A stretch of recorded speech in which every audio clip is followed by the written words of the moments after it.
So hello everyone, welcome back to the channel. So I am educator. अब आज की video में specially ये वीडियो 10th वालों के लिए है, क्योंकि हमें पता नहीं होता है जब हम 10th में होते हैं कि हमें क्या करना है, बोर्ड्स में क्या लेके जाना है। और इस वीडियो में मैं शेयर करने वाली हूँ अपने बोर्ड एक्सपीरियंस की, मेरा फर्स्ट डे बोर्ड एग्जाम्स में कैसा था। ये वीडियो बहुत ही इंपॉर्टेंट होने वाली है, तो अपने सारे फ्रेंड्स को शेयर करना, क्योंकि इस वीडियो में मैं आपको ये सब कुछ बताने वाली हूँ, क्या लेके जाना है, क्या नहीं लेके जाना है, क्या करना है, क्या नहीं करना है। आई थिंक ये इन्फॉर्मेशन मैं आपको बहुत अच्छे तरीके से दे सकती हूँ, क्योंकि मैंने 10th का एग्जाम भी दिया हुआ है, जैसे सब देंगे इस पर बहुत सारे बच्चे देने वाले। So let's get started. सबसे पहले मैं बात करती हूँ कि how was my board experience. मेरा जो बोर्ड एक्सपीरियंस था ना, दैट वाज गॉड। मतलब हमें स्टार्टिंग से स्कूल हमें ये कहता है कि ऐसे, मुझे नहीं पता, लेकिन मुझे किसी ने कहा था कि आप अपने बोर्ड में जो भी टीचर्स प्रेजेंट रहता है एट द टाइम, उनसे आप कोई क्वेश्चंस नहीं पूछ सकते, वो नहीं बताएंगे आपको। हाँ, ये बात सही है, लेकिन लेकिन लेकिन अगर आपको थोड़ा सा भी डाउट आ रहा है कि कौन सा क्वेश्चन करना है, जैसे इंग्लिश के पेपर में दो टाइप्स के क्वेश्चन होते हैं, एक तो आपके लिए होते हैं और एक किसी और के लिए होते हैं, वो विजुअल करके रहता है। तो उन दोनों में से अगर आपको कन्फ्यूजन है कि कौन सा करना है, तो आप पूछ सकते हो, वो आपको बताएंगे कि इन दोनों में से कौन सा करना है। आपको डाउट है कौन सा करना है, तो वो आपको ज़रूर बताएंगे। लेकिन हाँ, आप क्या नहीं पूछ सकते हो, आप उनसे उनकी मीनिंग नहीं पूछ सकते हो कि ये क्वेश्चन बोलना क्या चाह रहा है, या ये क्वेश्चन क्या पूछ रहा है हमसे। इस टाइप से आप उनसे नहीं क्वेश्चन पूछ सकते हो। हाँ, आपको कन्फ्यूजन है कुछ कि इनमें से कौन सा करना है, ऑप्शंस में से कुछ डाउट है, तो आप वो उनसे क्लियर कर सकते हो, वो आपको बताएंगे। मैंने भी पूछा था, मैंने मोस्टली इंग्लिश के पेपर में ही पूछा था, और किसी पेपर में मुझे दिक्कत नहीं आई थी। ठीक है, तो इंग्लिश में मैंने पूछा था कि इन दोनों में से कौन सा करना है, तो उन्होंने मुझे थोड़ा सा गाइड कर दिया था कि ये वाला करना है, ये वाला आपके लिए नहीं है। तो आपको ध्यान रखना है, आप जो भी क्वेश्चंस करो। मैंने अपने बोर्ड एक्सपीरियंस से बहुत सारी चीज़ें सीखी हैं, जो आई नो जो लोग अभी 12th में हैं उनको ये वीडियो की ज़रूरत नहीं होगी, क्योंकि उन्हें 10th में पता है कि उन्होंने क्या करा, कैसे करा। लेकिन जो अभी 10th में आए हैं उनके लिए तो ये थोड़े ऐसे है कि उनको पता होना चाहिए। तो एक्चुअली बोर्ड्स में होता क्या है, सबसे पहले तो देखो मैं स्टार्टिंग से बताती हूँ आपको। आप पहले जाओगे, सबसे इंपॉर्टेंट चीज़ आपके पास क्या क्या होना चाहिए, ये मेन इंपॉर्टेंट। आप एग्ज़ाम में हॉल में बैठने से पहले आपके पास क्या क्या चीज़ें होनी चाहिए। आपके पास आपका पेंसिल बॉक्स होना चाहिए, आपकी वाटर बॉटल होना चाहिए, आपका एडमिट कार्ड होना चाहिए, ये बहुत इंपॉर्टेंट है, आपका admit card. And last and final आपकी आईडी कार्ड होनी चाहिए स्कूल की, जो ये रिप्रेजेंट करेगा कि आप क्लास 10th के स्टूडेंट हो ऑफ दिस स्कूल, जो भी XYZ आपके स्कूल का नेम है। ये चारों चीज़ें बहुत इंपॉर्टेंट है। अगर आप वाटर बॉटल नहीं लेके जाते तो चलता है। अभी हम इसके और आगे बात करेंगे कि आपको किस टाइप के, मतलब टाइप के नहीं, क्या मतलब कैसे लेके जाना है, वाटर बॉटल कौन से, आपका पेंसिल बॉक्स कौन सा। हर टाइप की चीज़ें बोर्ड में अलाउ नहीं है। जैसे आप वाटर बॉटल हो या पेंसिल बॉक्स हो, दोनों ही आपको ट्रांसपेरेंट लेके जाना है। आपके एडमिट कार्ड के नीचे लिखा होता है कि you should carry transparent water bottle और ट्रांसपेरेंट पेंसिल बॉक्स। सो जैसे मैं अभी आपको दिखाती हूँ, मैंने एग्जाम्पल के लिए एक अपने पास रखा है ट्रांसपेरेंट पेंसिल बॉक्स, पाउच भी कुछ लोग बोलते हैं। तो देखो इसके अंदर मैंने ये सारे सामान रखे हैं। ठीक है, बोर्ड आप देखो जो मैंने इसके अंदर रखा है ना, ये सारी चीज़ आप ले जा सकते हो। तो सबसे पहले हम स्टार्ट करते हैं फ्रॉम द स्टार्टिंग। सबसे पहले देखो यहाँ मेरे पास कलर्स हैं। कलर्स अलाउ हैं। कलर्स क्यों अलाउ हैं, क्योंकि अगर आपका SST का पेपर है and you have to make dots on map, तो आप इस कलर का यूज़ कर सकते हो, लेकिन और कहीं मत यूज़ करना। मैंने तो वैसे ये यूज़ नहीं किए थे, मैंने पेन से ही अलग अलग सिम्बल्स बना दिए थे लगा, लेकिन CBSE ने मना नहीं करा है। एडमिट कार्ड में लिखा हुआ है कि you can carry your colours also. ठीक है, तो कलर्स का हो गया। नाउ नेक्स्ट आप क्या है, blue pens. You should always carry 2 blue pens, या तो सेम रख लो या तो डिफरेंट, जो भी आपको पसंद हो। जैसे मैं यहाँ पे यूज़ करती हूँ, मैंने अपने बोर्ड एग्जाम में हाउजर एक्सो यूज़ किया था, मुझे बहुत अच्छी पेन लगती है हाउजर एक्सो। और ये भी अच्छी है, ये गुड लक ब्राइट है। ये जो हाउजर एक्सो पेन है ना, बहुत अच्छी चलती है। आपके एडमिट कार्ड पे लिखा हुआ है कि आप बॉल पेन ले जा सकते हो, फाउंटेन पेन ले जा सकते हो। मैं प्रेफर करूँगी आप जेल पेन मत लेके जाओ, क्योंकि जब आप लिखते हो ना, तो वो हो सकता है जेल पेन स्प्रेड हो जाए, फैल जाए आपकी कॉपी पे, वो बहुत गंदा इंप्रेशन पड़ेगा एग्जामिनर पे जो आपकी कॉपी चेक कर रहा है। इसलिए मैं आपको प्रेफर करूँगी कि आप हाउजर एक्सो ले जाओ ब्लू, तो जिससे क्या होगा कि आप बहुत ही अच्छी राइटिंग बनती है। मैंने भी हाउजर एक्सो ही यूज़ किया है। चाहिए तो मैं एक बार फिर से दिखा देती हूँ, जिसको लेना हो वो ले सकता है। ठीक है, नाउ नेक्स्ट कि अब हमें क्या लेके जाना है। इसके बाद देखो मैंने क्या रखा है, मेरे पास है पेंसिल्स। पेंसिल ज़रूर लेके जाना। और ठीक है, जैसे मैथ्स का एग्जाम है, सोशल का एग्जाम है, तो डायग्राम्स बनाना है कुछ भी, तो आपको पेंसिल आपको कैरी करनी है। रेजर, योर शार्पनर, एंड ये भी पेंसिल है, ये लीड है 0.7 की है ये। आप इसे भी ले जा सकते हो, मैं तो ले गई थी, तो ये आपके ऊपर डिपेंड करता है। And most important your scale and this. आपको अपना सारा सामान लेके जाना है, आपको कभी भी पेपर के बीच में आप किसी से कुछ मांग नहीं सकते हो, ठीक है। अगर आपकी पेन गिर गई तो आप छोड़ दो, वैसे ही एक दूसरी पेन निकालो और लिखो। अब आपके सामने वाले पे गिरी है, आगे गिरी है, अगर आप उससे मांगोगे तो टीचर को तो यही लगेगा कि आप बातें करो। लेकिन हाँ, अगर आपके पास एक ही है, दूसरी नहीं चल रही है, तो आप टीचर बुला के कह सकते हो मैम मेरी यहाँ पेन गिर गई है, प्लीज़ आप क्या मैं ले लूँ, तो मतलब उनको पता हो जाएगा ना, तो आपको ऐसा कुछ नहीं होगा कि ऐसा आपके पास कोई रिस्क नहीं होगा कि मतलब जो आप चीटिंग करने की कोशिश कर रहे थे, ठीक है। तो ये था कि हमें पाउच में क्या लेके जाना है, ठीक है। और ऐसा ही ट्रांसपेरेंट होना चाहिए। अगर आपके पास ऐसे कलरफुल हुए जैसे नॉर्मली हम अपने यूज़ करते हैं, तो आई थिंक वो अलाउ नहीं करेंगे। आई थिंक क्या वो अलाउ नहीं करते हैं, क्योंकि क्लियरली लिखा है आपके एडमिट कार्ड पे कि आपको ट्रांसपेरेंट ही लेके जाना है। आपकी वाटर बॉटल भी ट्रांसपेरेंट होनी चाहिए। आजकल तो कुछ स्कूल्स में ऐसे पानी और मतलब लेके भी आते हैं बेसिक एग्जाम के बीच में, जहाँ मेरा लगा था केंद्रीय विद्यालय में, तो वहाँ पे वो पानी भी लेके आ रहे थे, बट मैं तो अपनी वाटर बॉटल लेके गई थी ट्रांसपेरेंट, ठीक है। आजकल बहुत सारे ट्रांसपेरेंट मिल जाती हैं, तो आपको घर में भी होंगी।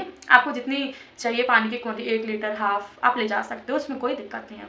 थर्ड, आपका एडमिट कार्ड, याद से एडमिट कार्ड रख लेना। कल कुछ बच्चों का होता है कि वो अपना एडमिट कार्ड मतलब ले जाना ही भूल जाते हैं। भाई ऐसा नहीं कर सकते, आपको अपना एडमिट कार्ड लेके ही जाना है, और आपका आईडी कार्ड, इन दोनों के बिना आप भाई बोर्ड का पेपर नहीं दे सकते। एक बार आईडी कार्ड का तो चलो हमने छोड़ भी दिया, अगर आप आईडी कार्ड भूल गए बाय मिस्टेक, लेकिन आपके पास आपका एडमिट कार्ड ज़रूर होना है। अगर आपके पास एडमिट कार्ड नहीं है तो आप पेपर नहीं दे पाएंगे, क्योंकि मुझे ऐसा लगता है क्योंकि वो चेक करते हैं। जब मैं बोर्ड्स की एग्ज़ाम दे रही थी, तो वो चेक कर रहे थे कि क्या आपके पास एडमिट कार्ड है कि नहीं है, और आपके एडमिट कार्ड के ऊपर ही आपके रोल नंबर लिखे होते हैं, आपके सब्जेक्ट के कोड्स भी लिखे होते हैं। इस वजह से आप जब भी एडमिट कार्ड से लिखो तो आप मैच करके लिखते हो ना, इस वजह से ना आपको कौन बताएगा वहाँ पे कि आपका रोल नंबर क्या है, और रोल नंबर 8 डिजिट्स का होता है, ठीक है। और एक बात और, एडमिट कार्ड पे आपकी भी साइन होती है एंड आपके पेरेंट्स की भी साइन होती है।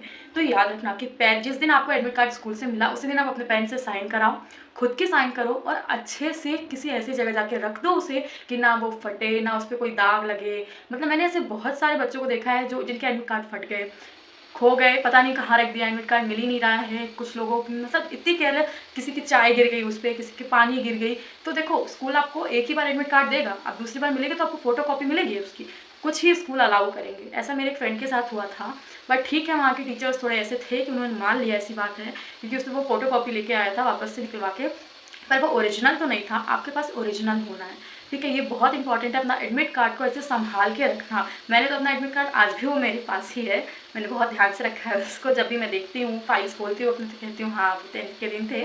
सो वो तो अलग की बात है, आगे बढ़ते हैं। तो आपके पास एडमिट कार्ड होना है, and your fourth and last, आपके पास अपनी आइडेंटिटी कार्ड होनी है, जो आपको स्कूल में प्रोवाइड की जाती है, ठीक है। ये तो था आपको क्या लेके जाना है। नेक्स्ट मैंने आपको ये भी बता दिया कि आप क्या कर सकते हो, ठीक है। अब देखो मैं बताती हूँ, जब when I entered in my school, जहाँ मुझे पेपर देना था, दैट वाज केंद्रीय विद्यालय, मैं गई वहाँ पे। सबसे पहले बोर्ड पे आपके रोल नंबर के अकॉर्डिंगली क्लास लिखे होते हैं, आपको वो चेक करना है कि आपका किस रूम में लगा है। एंड देन अगर आपको समझ में नहीं आ रहा है, क्योंकि बहुत बड़े बड़े टीचर्स होते हैं, वहाँ टीचर्स भी रहते हैं बताने के लिए, आप वहाँ उनसे पूछ सकते हो। एक सर रहते हैं या मैम रहती हैं, खड़ी रहती है, आप उनसे पूछ लोगे तो वो आपको बता देंगे कि आपका किस रूम में है, ठीक है। आप रूम में जाने से पहले, ये मेरा एक्सपीरियंस है, मैंने ऐसा ट्राई किया, मैंने हर पेपर में किया है। आप रूम में जाने से पहले एंड घर से निकलने से पहले you have to check your all pockets. आपको अपने सारे ब्लेजर के पॉकेट्स, पैंट के, शर्ट के, टी शर्ट के, मतलब जो आपकी स्कूल यूनिफॉर्म है, आपको स्कूल यूनिफॉर्म ही पहन के जानी है, और सारे पॉकेट्स आपको चेक करने हैं कि उसमें कुछ भी ना हो। मतलब कुछ भी ना हो का ये मतलब है कोई भी पेपर ना हो, किसी भी टाइप की ऐसी चीज़ ना हो जिससे ये प्रूव हो सके कि आप चीटिंग करने की कोशिश कर रहे थे, ठीक है। तो आपको अपनी पॉकेट्स चेक करना है। एग्जाम हॉल में बैठने तक भी आप बैठ गए अपने सीट्स पे, बैठ गए आराम से, जस्ट चेक योर पॉकेट्स अपने इनर साइड में, कि अंदर ब्लेजर के अंदर तो कुछ नहीं रखा, पॉकेट्स में तो, शर्ट के पॉकेट में तो कुछ नहीं रखा। You have to check your all pockets at all. अगर कुछ है आपके पास, पेपर स्टार्ट होने से पहले आप निकालो उस पॉकेट से, और जाके जो टीचर प्रेजेंट है उस टाइम उनको आप दे दो कि मैम ये मेरे पास गलती से आ गया है, तो वो रख लेगी, तब वो आपको कुछ नहीं बोलेंगे। लेकिन एक बार पेपर डिस्ट्रीब्यूट हो गया और उसके बाद अगर आपके पास कुछ मिला, तो आप सब यही समझेंगे कि आप चीटिंग कर रहे थे। And I am telling you guys, please don't do cheating in exams, क्योंकि बोर्ड एग्जाम्स में मिनिमम 2 टीचर्स एक क्लास में होते हैं। मेरे क्लास में 3 टीचर्स थे, 4 रोज थी, 3 टीचर्स थे, एक बच्चों से साइन करा रहे थे हाफ ऑफ रोज में, एंड एक बहुत ही ध्यान दे रहे थे, सीसीटीवी कैमरास भी लगे हुए थे। Please don't do cheatings. आपको जितना आता है आप उतना लिखो। देयर इज मतलब आपको बिल्कुल टेंशन नहीं लेनी है बोर्ड में कि बोर्ड का पेपर कैसा आएगा, ऐसा आएगा, वैसा आएगा, नहीं, ये ऐसा कुछ भी नहीं। आप पढ़ के जाओ, मेहनत करो, खूब अच्छे से पढ़ो विथ योर काम है, अपने सुबह फ्रेश होके जाओ, एकदम अच्छे से जाओ, अपना पढ़ के अपने अंदर कॉन्फिडेंस रखो, नहीं वी कैन डू इट। भाई जितना पढ़ा है उतना तो अपन 80% पढ़ा है, तो 80% फुल मार्क्स लेके आएंगे हम, ठीक है। तो आपको चीटिंग तो बिल्कुल ही नहीं करनी है, and I just say to you please don't do cheating. अगर आपको किसी ने देख लिया चीटिंग करते हुए, किसी से पूछते हुए, चिट निकाल के लिखते हुए, तो हाँ, आपका पेपर लिया जा सकता है और आपसे पेपर भी वो नहीं देने देंगे वो आपको। एंड देन फिर जो आगे होगा वो तो आप सभी को पता है, मुझे बताने की ज़रूरत नहीं है। तो don't do cheating at all, okay. अपना पढ़ के जाओ। दोस्त कितना भी आपका बेस्ट फ्रेंड हो, पूछ रहा है, बोलने दो उसे, you only have to write. अगर आपको ऐसा लग रहा है कि टीचर को आप पे शक हो रहा है, जस्ट उठो, हाथ उठाओ, ऐसे हैंड रेस करो, मैम से कह दो मैम ही और she is asking to me. आप मत फंसो, क्योंकि एक की वजह से, आपके फ्रेंड की वजह से अगर आपने उसको बताया तो बताने वाला और पूछने वाला दोनों ही फंसते हैं। तो प्लीज़ डोंट डू चीटिंग, ना करो ना करवाओ। ये रूल है, ना करना है ना कराना है हमें, ना हम पूछेंगे ना हम किसी को बताएंगे, वो सही हो गलत हो कुछ भी हमें नहीं करना है, ठीक है। बात होगी एग्जाम हॉल में बैठ के अच्छे से पेपर दो। अब देखो बोर्ड की कॉपी जब आती है ना आपके पास, तो आपके पास 15 मिनट्स रहते हैं टोटल। उस पेपर भी मिल जाता है आपको, पढ़ने के लिए भी टाइम मिलता है आपको, ठीक है। तो पेपर के ऊपर भी ना कई सारे इंस्ट्रक्शंस आपको फिल करने होते हैं। जैसे उसमें आपको सेट लिखना रहता है कि कौन सा सेट है, आपको 4 सेट्स रहते हैं, 1 2 3 4। वो तो आपको जब पेपर मिलता है तब आपको पता चल जाता है। और आपको अपना रोल नंबर अच्छे से लिखना होता है, अपने फादर्स नेम डालना होता है और अपना नेम भी लिखना होता है, और सर्कल्स भी फिल करने होते हैं। फिलिंग की वीडियो भी मैं जल्दी ही लेके आऊँगी, अगर आपको चाहिए तो मुझे कमेंट कर देना कि कैसे भरते हैं आंसर शीट के फर्स्ट पेज। वो बहुत लेंदी होता है, वैसे आपके स्कूल्स में भी बताएंगे, हमारे स्कूल में बताया गया था, बट मैं अगर आपको चाहिए तो मैं उसकी भी वीडियो दे सकती हूँ आपको, ठीक है। तो उसको बहुत ही अच्छे, बहुत अच्छे, बहुत सारी गलतियाँ करते हैं भरने में, लेकिन आपको नहीं करना। जहाँ कुछ नहीं समझ में आ रहा है उठो, मतलब ऐसे टीचर से पूछ लो मैम यहाँ क्या करना है, कैसे भरना है, वो आपको पूरा बताएंगे कि आंसर शीट के पहला फ्रंट पेज कैसे भरते हैं। प्लीज़ प्लीज़ मैं आपसे रिक्वेस्ट कर रही हूँ, एक बार भरने से पहले अपना सेट, अपना रोल नंबर 2 बार चेक करना सही लिखा है ना। जिन बच्चों का रोल नंबर और सेट गलत होता है ना, और उनका नेम, फादर्स नेम, मैं बता रही हूँ बहुत दिक्कत होती है। एंड योर साइन, जो आपके पास आती है, एक शीट आती है जिसमें आप साइन करते हो कि आपने हर एक पेपर दिया है, उसमें एक ही साइन करना। अगर आप सिंपली अपना नाम लिख रहे हो, फॉर एग्जाम्पल सचिन, आप सिंपली सचिन लिख रहे हो, तो हर पेपर आपको सिंपली सचिन ही लिखना है। ऐसा नहीं कि आज सचिन लिख दिया ऐसे सिंपल में, सेकंड टाइम अपने स्मॉल लेटर्स में लिख दिया, नहीं, जैसे लिखा है वैसे ही आपको लिखना है। इट डज, मतलब हर पेपर में आपको सेम साइन करनी है, ठीक है। ये तो बात होगी आंसर शीट फिल करने की। आंसर शीट के बाद आपको क्वेश्चन पेपर में कुछ भी मत लिखो, कुछ भी मतलब कुछ भी मत लिखो। क्वेश्चन पेपर में भी रोल नंबर लिखने के लिए एक जगह दी जाती है। सबसे पहले क्वेश्चन पेपर मिला, अपना रोल नंबर लिखो, उसके बाद अपने आंसर शीट में कौन सा सेट है आपके पास वो लिखो आप, ठीक है। एंड उसके बाद आप अपना क्वेश्चन पेपर पढ़ो आराम से, उसमें कोई दिक्कत नहीं होगी आपको। मतलब अगर आपको कुछ डाउट आ रहा है, वैसे तो डाउट आना नहीं चाहिए, क्योंकि सीबीएसई बहुत ही अच्छे से पेपर बनाती है कि बच्चों को डाउट ना आए, और पेपर ईजी होता है। अगर आप पढ़ के गए हो तो वो ईजी है, लेकिन अगर आपने नहीं पढ़ाई की है तो वो ऑब्वियसली टफ ही होगी। तो आप ब्लेम नहीं कर सकते इसमें सीबीएसई को कि पेपर टफ था, नहीं। अगर आप पढ़ के गए हो ऑनेस्टी से तो हाँ, आपके नंबर आएंगे, ठीक है। इतनी तो बात हो गई। अब अगर आपको ऐसे टिक करना है तो क्या, जैसे आपने मान लो क्वेश्चन नंबर 1 to 5 किया, 6 वाला अभी आपको नहीं करना, आपको नहीं आ रहा, आपको टाइम लगेगा उसमें, तो what you have to do, pencil से एक छोटा सा सर्कल बना दो या छोटा सा टिक मार्क कर लो, ये याद रखने के लिए कि आपने ये क्वेश्चन छोड़ा है अभी करने को। फिर आखिरी के टाइम पे जब आप ऐसे अपना क्वेश्चन पेपर ऐसे रिवाइज करोगे तो आपको वो दिखेगा कि अरे ये क्वेश्चन छोड़ा। कई बार बच्चों को ऐसा होता है वो टिक नहीं करते, सर्कल नहीं करते, तो उनका छूट जाता है वो क्वेश्चन, ठीक है। तो अगर आपने टिक करा हुआ है ना पेपर में, पेंसिल मत करना, ठीक। और जैसे वो क्वेश्चन होता है रख दैट, क्योंकि टीचर्स ध्यान देती हैं कि आप लिख रहे हो क्या पेपर पे लिखना बिल्कुल अलाउ नहीं है। पेंसिल हो, पेन हो, कुछ भी हो, बिल्कुल अलाउ नहीं है। तो पेपर पे तो आपको बिल्कुल ही नहीं लिखना है, ठीक है। उसके बाद आपको क्या, आपने पूरा कर लिया। और एक बात याद रखें, 3 घंटे का पेपर होता है आपका, 3 आवर्स का। 3 आवर्स के पेपर में आपको अपना ये टारगेट रखना है कि आपको 2 आवर्स 30 मिनट में अपना पेपर कंप्लीट करना है। आपका जब कंप्लीट हो जाएगा 2 आवर 30, आपके पास टोटल 30 मिनट बचेंगे।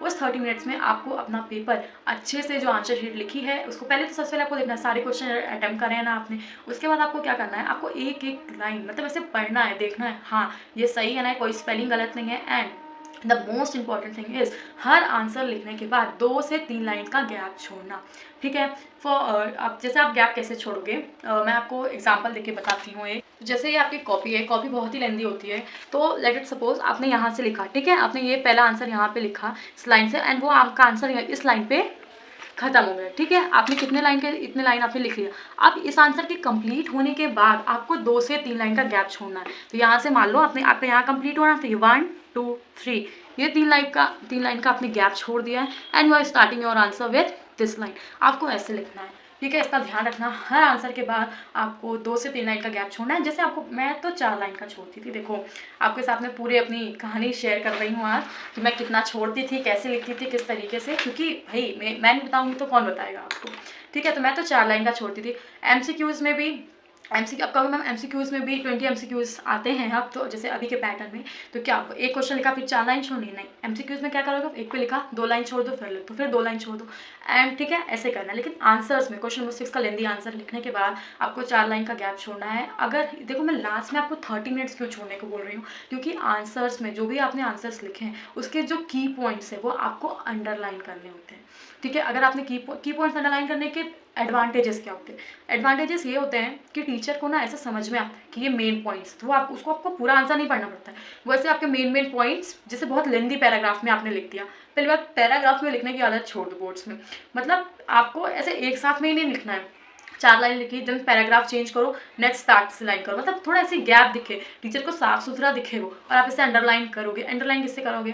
ब्लू पेन से कर लो, पेंसिल से कर लो, ब्लैक पेन का यूज़ मत करना। अभी मैंने आपको दिखाया कि आपको पाउच में क्या क्या लेके जाना है पेंसिल बॉक्स में, मैंने उसमें ब्लैक पेन नहीं रखा था। क्यों नहीं रखा था? क्योंकि ब्लैक पेन मना है। ऐसा एडमिट कार्ड पे तो नहीं लिखा कि black pen is not allowed, ठीक है। लेकिन जहाँ तक मुझे नॉलेज है, मेरे टीचर्स ने तो यही कहा कि ब्लैक पेन यूज़ नहीं करते हैं बोर्ड्स में। शायद जो टीचर्स चेक करते हैं कॉपी वो ब्लैक पेन का यूज़ करते हैं, ऐसा मुझे लगता है, मेरी पता नहीं है सही है या गलत, बट ब्लैक पेन नहीं यूज़ करना है आपको, ठीक है। ये तो बात हो गई कि ब्लैक पेन यूज़ नहीं करना है, तो आपको अंडरलाइन करना है पेंसिल से, पेन से बहुत अच्छे से। ऐसा नहीं कुछ बच्चे की आदत होती है ऐसे हाथ से ही खींच दिया, पता चला आंसर के ऊपर ही क्रॉस हो गया वो, नहीं, अच्छे से स्केल से करो ना, इसीलिए हाफ एन आवर बचा के रखना है।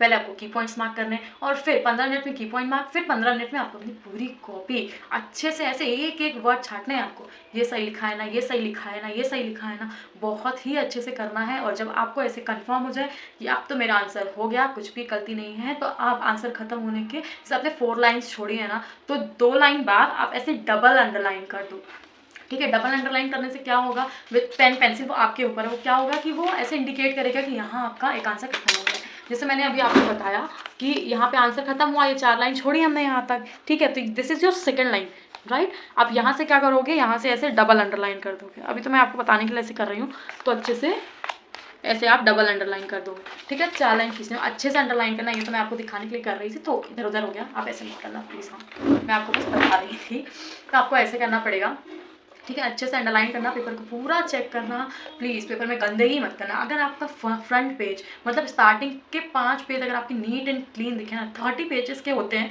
मुझे जो कॉपी मिली थी वो उसमें टोटल 30 पेजेस थे, ठीक है। ऐसे दोनों साइड मिला के लाइक 1 2 लाइक दिस, ठीक है, 30 थे वो। और अगर आपके शुरू के 5 या 10 पेज में इंप्रेशन अच्छे हैं ना, एकदम सही सही आंसर, टिक टिक टिक टिक, टीचर आपसे इंप्रेस हो जाएगा एकदम अच्छा वाला, ठीक है ना। तो कोशिश यही करना कि स्टार्टिंग में आप वो सेक्शन करो जो आपको बहुत ही अच्छे से आता है। और प्लीज़ अगर आपको कोई आंसर नहीं आता है तो उसके बारे में मत सोचो, अभी जस्ट मैंने आपको बताया ना, सर्कल कर लो उस क्वेश्चन पे and do it at last, या आपको जो अदर क्वेश्चन आते हैं वो गलत ना हो, ठीक है। इतनी तो बात हो गई भाई आपको कॉपी में कैसे लिखना है और ठीक है। हाँ, बस यही सारी इंपॉर्टेंट बातें हैं जो मुझे आपसे शेयर करनी थी बोर्ड से रिलेटेड। तो आई होप आपको समझ में आया होगा कि बोर्ड में क्या लेके जाते हैं एंड क्या नहीं। और एक और इम्पॉर्टेंट बात मुझे याद आ गई बोर्ड की, कि बोर्ड्स में बैग ले जाना अलाउ नहीं है, क्योंकि वहाँ आपको पेपर देने जाना है। अगर आप बैग, आप कहोगे ma'am pencil box water bottle कैसे, भाई अगर आप अपनी व्हीकल से जा रहे हो, टू व्हीलर स्कूटी से बाइक से, तो आप उसमें रख लो भाई। या तो आप पेरेंट्स के साथ, मोस्ट ऑफ द लोग तो पेरेंट्स के साथ जाते हैं, तो आपको पीछे बैठना है तो चलाना ही नहीं है आपको भाई, तो ऐसे हो जाता है, ठीक है। बैग लेके नहीं जाना है। और क्योंकि जैसे मोस्ट ऑफ द बच्चे करते हैं, मतलब मैंने देखा है अपने टाइम पे, वो बैग लेके आते हैं, बैग रखने के बाद जगह नहीं होती है एक्चुअली, उन्होंने अपनी बुक्स भी रख ली और वहीं पे ऐसे चालू है, पढ़ रहे हैं वो अपना मतलब आप घर से पढ़ के हो ना, अगर आप वहाँ पढ़ते हो, आगे किसी टीचर्स ने आपको देखा तो उनके ऊपर एक गलत इंप्रेशन पड़ेगा। मतलब ऐसे गलत किस साइड से, वो मतलब आपका वो जो बिहेवियर हो ना, नहीं यार ये भी पढ़ना है, नहीं यार ये भी पढ़ना है। अब किसी एक ने बुक खोली, सब जुट जाते हैं ऐसे सर्कल बना के कि यार हमें भी पढ़ा दो, हमें भी पढ़ा दो, हमें भी कर दो। आप आपस में बातें कर रहे हो, इट्स ओके। लेकिन अगर आप बुक खोल रहे हो, देख रहे हो, पन्ने से बार बार स्विच कर रहे हो टू नेक्स्ट पेज, तो that's not good, bad impression पड़ता है वो, ठीक है।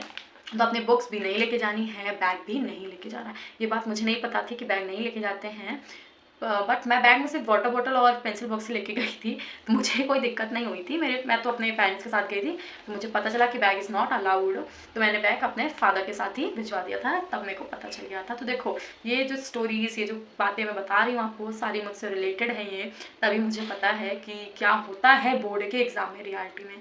मोस्ट ऑफ द लोग को नहीं पता होते, क्योंकि उनके कोई बड़े भाई बहन नहीं होते, उनके सिबलिंग्स नहीं होते, उनके कजन्स नहीं होते, वो सबसे बड़े होते हैं एक्चुअली घर में। जैसे मुझे कोई बताने वाला नहीं था कि कि बैग इज़ नॉट अलाउड, मतलब अलाउड है, आप ले जा सकते हो, बट क्यों ही ले जाना है, आपको पेपर देने जाना है। आपको बस 4 चीज़ लेके जानी है, अपना पेंसिल बॉक्स, वाटर बॉटल, आपका ID card and your admit card. भाई प्लीज़ एडमिट कार्ड, मैंने अभी आपको बताई ना कहानी, बहुत सारे लोगों का एडमिट कार्ड फट जाता है, गुम जाता है। आपको ऐसा कुछ भी नहीं करना है। अगर आपका एडमिट कार्ड फट गया, गुम गया, तो you are responsible for it. School भी जिम्मेदारी नहीं लेगा भाई उस मामले में। तो स्कूल ज़्यादा से ज़्यादा क्या करेगा, आपको फोटो कॉपी निकाल के दे देगा, लेकिन बेटा वो इनवैलिड होता है एक साइड से। आपके पास ओरिजिनल होना चाहिए, जब तक आपके पास ओरिजिनल चीज़ें नहीं है, मतलब तब तक क्या। इस वजह से तो ये सारी बातें थी हमारे बोर्ड से रिलेटेड। और मेरी बोर्ड एक्सपीरियंस मेरा बहुत ही अच्छा था, क्योंकि वहाँ के टीचर्स, जैसे हम बचपन से नहीं, जैसे हम 10th में आते हैं तो टीचर्स ऐसे मिड टर्म्स में, फाइनल्स में आके कहते हैं कि बोर्ड में कोई नहीं बताएगा आप लोगों को। पीए वगैरह में आते हैं तो कहते हैं बोर्ड में कोई नहीं आपके क्वेश्चन एक्सप्लेन नहीं करेंगे, लेकिन आपको कोई डाउट है इन दोनों में से कौन सा करना है, तो हाँ वो आपको उसमें सजेशन दे सकते हैं कि इन दोनों में से ऑप्शन, मतलब किन में से ऑप्शन है, ये वाला करना है ये वाला, तो वो आपको बस आपकी हेल्प करेंगे आपके डाउट्स, लेकिन आप मीनिंग नहीं पूछ सकते प्लीज़। हाँ, और जो भी बच्चे ऐसे आजकल ट्रिक्स चली हैं चीटिंग करने की, जैसे ये पेन है तो बहुत सारे बच्चे क्या करते हैं, ऐसे पेन की खोला, उसके रिफिल के अंदर ऐसे पर्ची में ऐसे कुछ लिख के ऐसे लपेट के पेन के अंदर लेके चले गए। देखो बेटा, अगर आपके ऊपर किसी ने भी शक किया कि यू आर डूइंग चीट, तो आपकी पूरी तलाशी ली जाएगी। अगर मान लो पीछे वाला पूछ रहा था, आपकी गलती नहीं, आप दोनों की चेकिंग हुई, आपने कुछ नहीं बोला टीचर से, आप भी हल्का हल्का ऐसे इशारे करते मैं नहीं बताऊंगा लाइक दैट, तो आप पकड़े, वो पूछ रहा है, आप अपना बस पेपर करो, आपको देखना ही नहीं है, ना इधर देखना है ना उधर देखना है ना पीछे देखना, आपको मतलब ही नहीं है कोई।